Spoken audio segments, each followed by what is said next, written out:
Every morning at Hollis Gas and Grocery began the same way. Jack Hollis unlocked the front doors before sunrise, checked the fuel pumps, brewed fresh coffee, and greeted every customer with the same warm smile. His station wasn't just a place to buy gas. It was where neighbors caught up, truckers grabbed breakfast, and families knew they would always be treated fairly. After serving decades as a county's police chief, Jack had retired with honor and opened the station to stay connected with the community he loved. Around town, everyone knew one thing about him. He never played favorites. That peaceful routine was interrupted when a spotless white luxury SUV pulled into the station. A sharply dressed woman stepped out, carrying herself as though she owned the place. She walked directly to Jack and announced that she was the president of a nearby HOA. Without even asking the price of fuel, she demanded that her tank be filled for free, insisting local businesses should provide special treatment to community leaders. Several customers overheard the conversation and quietly watched from a distance. Jack listened patiently until she finished speaking. Then he smiled and calmly explained that every customer paid the same price. It didn't matter whether someone was a teacher, firefighter, mayor, or HOA president. His station had one simple policy. Everyone was treated equally. The woman frowned, convinced he would eventually give in. Instead, Jack politely repeated that she was welcome to purchase fuel like everyone else. The refusal only made her angrier. She accused Jack of disrespecting her position and claimed she could make life difficult for his business. Raising her voice so everyone could hear, she threatened to call the police and have him arrested for refusing service. Jack didn't argue or raise his voice. He simply stepped aside and continued helping another customer while she dramatically pulled out her phone. Within minutes, a state trooper arrived at the station. The young officer stepped out expecting to handle a serious disturbance. Instead, he found calm customers, an orderly business, and one furious woman pointing toward Jack while demanding immediate action. She insisted the station owner had behaved aggressively and refused to cooperate with her. The trooper listened carefully without interrupting, then turned toward Jack for his side of the story. Jack calmly explained exactly what had happened. Before the trooper could respond, several customers volunteered to speak.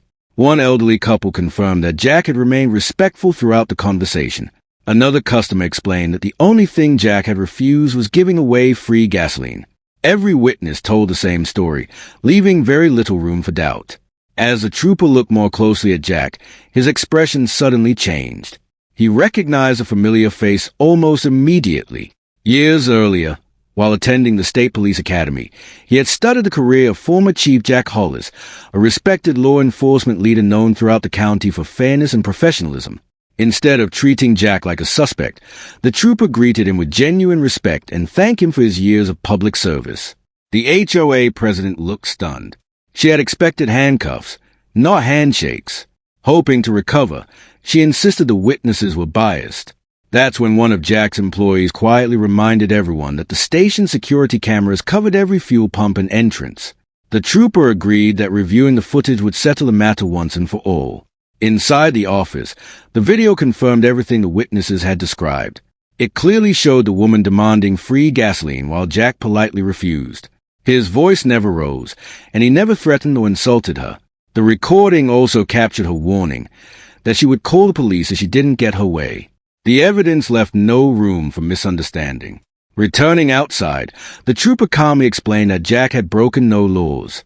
A private business had every right to charge customers equally, and refusing to provide free products was not a crime. He also reminded the woman that making false accusations wasted valuable law enforcement resources. Her confidence disappeared as the reality of the situation finally sank in. Not long afterward, a deputy sheriff stopped by after hearing that Jack was involved in an incident. Smiling, he greeted Jack like an old friend and thanked him for everything he had done for the county over the years. Customers watching the exchange realized they weren't simply looking at a gas station owner. They were looking at a man whose reputation had been built through decades of honest service. News of the incident spread quickly across town. Residents didn't talk about free gas. They talked about fairness. Many people stopped by the station over the next few days, not because they needed fuel, but because they wanted to support a business owner who refused to give special treatment to anyone. Jack welcomed every customer exactly as he always had, never mentioning the incident unless someone asked. A local reporter eventually interviewed Jack outside the station, asking why he hadn't simply given the woman what she wanted to avoid the conflict. Jack smiled and answered with one sentence. Rules only matter when they apply equally to everyone. Those words quickly became the headline of the story, earning admiration throughout the community. The following morning, Jack placed a small sign beside the fuel pumps that read, "Fair prices, equal service, everyone welcome." Customers smiled as they read it because they knew those weren't just words. They reflected the values Jack had lived by his entire life. A few days later, the same young trooper returned, this time off duty. He bought a cup of coffee, thanked Jack again for handling the situation with patience and professionalism, and wished him well before driving away. Life at Hollis Gas and Grocery returned to normal, just as Jack preferred. As the sun set over the station that evening, Jack locked the front doors and looked across the quiet parking lot. He knew the story had never really been about gasoline. It was about standing by your principles when someone expected special treatment. Titles, influence, and loud voices may impress some people, but integrity earns something far more valuable, lasting respect. And in that small American town, respect was something Jack Hollis had earned long.